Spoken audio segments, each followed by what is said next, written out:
balik lagi ke channel Rahmat Firdaus yang cadas.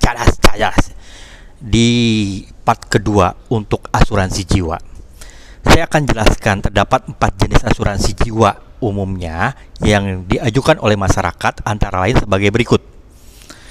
Yang pertama, jenis asuransi jiwa ya. Jenis asuransi jiwa yang pertama yaitu asuransi jiwa berjangka atau term life gitu.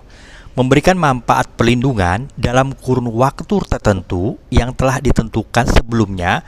Sebagai contoh, asuransi jiwa term life hanya akan memberikan manfaat perlindungan dengan jangka waktu 1 tahun, 5 tahun, 10 tahun, 20 tahun, atau paling lama 30 tahun. Ya, dengan manfaat perlindungan di waktu yang terbatas tersebut, produk ini ideal dipilih oleh orang yang membutuhkan proteksi berjangka pendek dan bukan asuransi jiwa jenis non-unit link. Kelebihan dari jenis asuransi jiwa berjangka adalah biaya premi yang relatif lebih terjangkau dan bisa disesuaikan dengan kondisi keuangan. Walaupun begitu, uang pertanggungan atau UP yang ditawarkan terbilang cukup tinggi, mencapai ratusan miliar, serta menyediakan manfaat perlindungan tambahan sesuai kebutuhan seperti santunan, cacat permanen, penyakit kritis, jaminan pelunasan utang, dan sebagainya.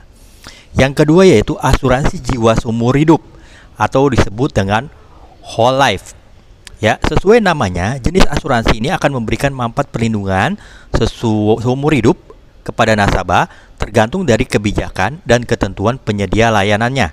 Asuransi jiwa whole life mampu menyediakan pertanggungan hingga pemegang polis berusia 90 sampai 100 tahun. Dengan kelebihan tersebut, asuransi jiwa whole life idealnya dipilih oleh nasabah yang sedang mempersiapkan kebutuhan hidup atau selama pensiun maupun rencana finansial lainnya. Hanya saja nominal premi dari asuransi ini cenderung mahal, bahkan bisa 2 kali lipat dari premi asuransi jenis berjangka. Ya teman-teman ya. Nah, yang tidak kalah penting yaitu asuransi jiwa unit link. Ini teman-teman. Selayaknya produk asuransi jiwa unit link lainnya, asuransi jiwa unit link merupakan produk asuransi yang menggabungkan manfaat perlindungan dan berbagai macam risiko dan manfaat investasi. Karena mengkombinasikan 2 produk keuangan sekaligus, premi yang dibayarkan oleh nasabah akan dibagi dengan rasio tertentu ke manfaat asuransi dan investasi sekaligus. Dengan cara kerja yang lebih rangkap tersebut, asuransi jiwa ini mampu diuangkan kembali saat nasabah tak pernah melakukan pengajuan klaim perlindungan. Ya, ketika suatu saat tidak mampu membayar premi, nasabah juga mengalihkan sebagian dana investasi untuk melunasinya. Tentu keuntungan ini dari aktivitas investasi bisa sepenuhnya didapatkan oleh nasabah tanpa harus repot mengelola modalnya.